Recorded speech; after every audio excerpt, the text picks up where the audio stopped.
ಗುರೂಜಿ, ಇನ್ನು ಕೊನೆಯ ರಾಶಿ ಮೀನರಾಶಿ. ಈ ಮೀನರಾಶಿಯವರಿಗೆ ಈ ಯುಗಾದಿಯ ಸಂವತ್ಸರ ಯಾವ ರೀತಿ ಫಲಾನುಫಲಗಳನ್ನ ತಂದ್ಕೊಡುತ್ತೆ? ಮೀನರಾಶಿ ವಿಚಾರ ನಾವು ನೋಡಿದ್ದಾದಲ್ಲಿ ಇವ್ರಿಗೂ ಅಷ್ಟೇ ರಾಶಿಯ ಮಧ್ಯಭಾಗದಲ್ಲಿರತಕ್ಕಂಥ ಶನೈಶ್ಚರ, ವ್ಯಯದಲ್ಲಿ ಅಂದರೆ 12ನೇ ಮೇಲಿರತಕ್ಕಂಥ ರಾಹು ಮತ್ತು 6ನೇ ಮೇಲಿರತಕ್ಕಂಥ ಕೇತು, 4, 5ರಲ್ಲಿ ಸಂಚಾರ ಮಾಡತಕ್ಕಂಥ ಗುರು. ಸೊ ನಿಮಗೆ ರಾಶಿಯಲ್ಲಿರತಕ್ಕಂಥ ಶನೈಶ್ಚರ ಈಗಾಗಲೇ 1 ವರ್ಷದಿಂದ ನಿಮಗೆ ಪರೀಕ್ಷೆಗಳನ್ನು ಕೊಡ್ತಾನೇ ಇದ್ದಾನೆ, 7 ಬೀಳುಗಳನ್ನು ತೋರಿಸ್ತಾನೇ ಇದ್ದಾನೆ. ವ್ಯಯದಲ್ಲಿರತಕ್ಕಂಥ ರಾಹುನೂ ಅಷ್ಟೇ ಹಲವಾರು ರಾಂಗ್ ಇನ್ವೆಸ್ಟ್ಮೆಂಟ್ಸ್ಗಳನ್ನು ಮಾಡಿಸಿದ್ದಾರೆ. ನಿಮಗೆ ಕೆಲವೊಂದು ನೀವು ಬೇರೆಯವ್ರ ಹತ್ರ ಹೇಳ್ಕೊಳಕ್ಕಾಗದೇ ಇರತಕ್ಕಂಥ ಸಮಸ್ಯೆಗಳನ್ನು ಸೃಷ್ಟಿ ಮಾಡ್ಕೊಂಡಿದ್ದೀರಾ. ಹೇಳ್ಕೊಂಡ್ರೆ ಅದೇನೋ ಹೇಳ್ತಾ ಇದ್ದ ಬಾಯಿ ಬಿಟ್ಟರೆ ಬಣ್ಣಿಗೆ ಇಡು ಅಂತ ಆ ಪ್ರಕಾರ ಆಗೋಗಿದೆ ನಿಮ್ಮ ಸಮಸ್ಯೆಗಳು. ಸೊ ನಿಮ್ಮಲ್ಲೇ ಅದನ್ನು ಇಟ್ಕೊಂಡು ನೀವು ಒದ್ದಾಡ್ತಾ ಇರತಕ್ಕಂಥ ಒಂದು ಸಂದರ್ಭ ಈ ಸಮಯದಲ್ಲಾಗಿದೆ.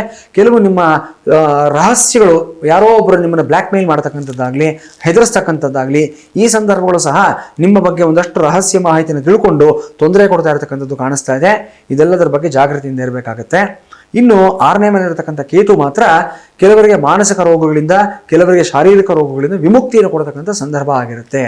ವಿಶೇಷವಾಗಿ ಧನ್ವಂತರಿ ಸನ್ನಿಧಾನದಲ್ಲಿ ನೀವು ಆರಾಧನೆಯನ್ನು ಮಾಡಿಸ್ತಕ್ಕಂಥದ್ದು ಮತ್ತು ಮಹಾಗಣಪತಿಯ ಒಂದು ಸನ್ನಿಧಾನದಲ್ಲಿ ಇಕ್ಷುರಸ ಅಂದರೆ ಕಬ್ಬಿನ ಹಾಲಿನಿಂದ ಗಣೇಶ ಅಥರ್ವ ಶೀರ್ಷದಲ್ಲಿ ಅಭಿಷೇಕವನ್ನು ಮಾಡಿಸಿ ಆ ತೀರ್ಥವನ್ನು ಪ್ರತಿದಿನ ಪ್ರಾಶನವನ್ನು ಮಾಡೋದು.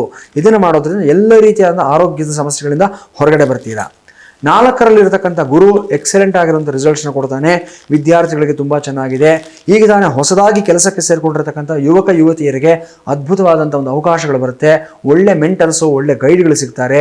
ಬೆಳೆಯೋದಕ್ಕೆ ತುಂಬ ಒಳ್ಳೆ ಸ್ಕೋಪ್ ಇರುತ್ತೆ. ಫಾರಿನ್ಗೆ ಯಾರ್ಯಾರು ಹೋಗ್ತೀರಾ ಹೈಯರ್ ಎಜುಕೇಷನ್ಗೋಸ್ಕರ ಅವರೆಲ್ಲರಿಗೂ ಅಷ್ಟೇ ಮಾಸ್ಟರ್ಸ್ ಡಿಗ್ರಿ ಮಾಡ್ತಕ್ಕಂಥವ್ರು, ಪೋಸ್ಟ್ ಗ್ರಾಜ್ಯುಯೇಷನ್ ಮಾಡುವಂಥವ್ರು, PhD ಮಾಡ್ತಕ್ಕಂಥವ್ರು, ಪೋಸ್ಟ್ ಡಾಕ್ಟರಲ್ ಕೋರ್ಸ್ ಮಾಡ್ತಕ್ಕಂಥವ್ರು, ಇವರೆಲ್ಲರಿಗೂ ಅಷ್ಟೇ ಎಕ್ಸಲೆಂಟ್ ಆಗಿರುವಂಥ ರಿಸಲ್ಟ್ಸ್ ಬರುತ್ತೆ. ಏನೂ ತೊಂದರೆ ಏನಿಲ್ಲ. ನಿಮ್ಮ ರಾಶಿಯಲ್ಲಿರ್ತಕ್ಕಂಥ ಶನೈಶ್ಚರನ ಬಗ್ಗೆ ಮಾತ್ರ ಜಾಗೃತಿಯಿಂದ ಇರಬೇಕಾಗುತ್ತೆ ಮತ್ತು ದ್ವಾದಶದಲ್ಲಿರ್ತಕ್ಕಂಥ ರಾಹು ಬಗ್ಗೆ ಮಾತ್ರ ನೀವು ಕೇರ್ಫುಲ್ ಆಗಿರಬೇಕು. ಇದಕ್ಕೆ ಪರಿಹಾರವಾಗಿ ಏನು ಮಾಡಬೇಕು ಅಂತಂದರೆ ಅಪರಾಜಿತ ಸ್ತೋತ್ರವನ್ನ ಪ್ರತಿದಿನ ಪಾರಾಯಣ ಮಾಡ್ತಕ್ಕಂಥದ್ದು, ನಾರಾಯಣ ವರ್ಮ ಅನ್ನೋ ವಿಶೇಷವಾದ ಒಂದು ಸ್ತೋತ್ರವನ್ನು ಹೇಳ್ಕೊಳ್ತಕ್ಕಂಥದ್ದು, ಶನೈಶ್ಚರ ಸ್ತೋತ್ರ, ಶನೈಶ್ಚರ ದಂಡಕ ಇದನ್ನು ಹೇಳ್ಕೊಳ್ತಕ್ಕಂಥದ್ದು. ಇದನ್ನು ಮಾಡಿ ಹನುಮಾನ್ ಚಾಲೀಸ ಹೇಳ್ಕೊಳ್ಳಿ.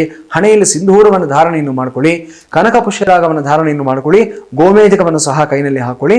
ಟೈಗರ್ ರೈ ಅನ್ನತಕ್ಕಂಥ ವಿಶೇಷವಾದ ಸ್ಟೋನ್ ಬರುತ್ತೆ, ಅದನ್ನು ಪೆಂಡೆಂಟ್ ಮಾಡಿಸಿ. ಗಂಡಸರಾದರೆ ಈ ಒಂದು ಸ್ಫಟಿಕ ಮಾಲೆಯ ಜೊತೆ ಧಾರಣೆಯನ್ನು ಮಾಡ್ಕೊಳ್ಳಿ.